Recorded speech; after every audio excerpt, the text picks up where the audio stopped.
राधानगरी तालुक्यातील ठिपकुर्ली येथे घर बंद असल्याची संधी साधत अज्ञात चोरट्याने खिडकीचे गज कापून घरात प्रवेश केला.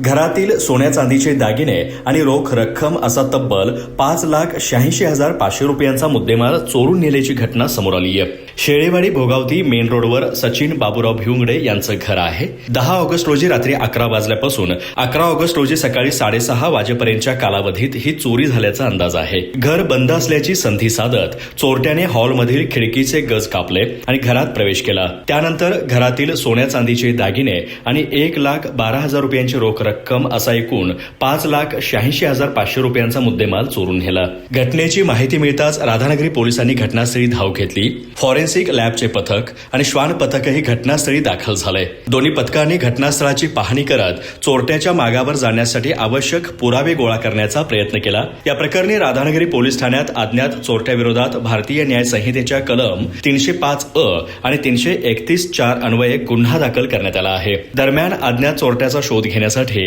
पोलिसांकडून तपास सुरू असून फॉरेन्सिक आणि श्वान पथकाकडून मिळालेल्या पुराव्यांच्या आधारे चोरट्यांपर्यंत पोहोचण्याचं पोलिसांसमोर आव्हान आहे. राधानगरीहून के न्यूज मराठीसाठी स्वप्नील कांबळे. घराचं स्वप्न, सुरक्षित भविष्यासाठीची गुंतवणूक आणि प्लॉट घ्यायचा विचार आला की मग नाव फक्त एकच, आविष्कार. कोल्हापूरकरांच्या विश्वासाचं हक्काचं ठिकाण म्हणजे आविष्कार इन्फ्रा.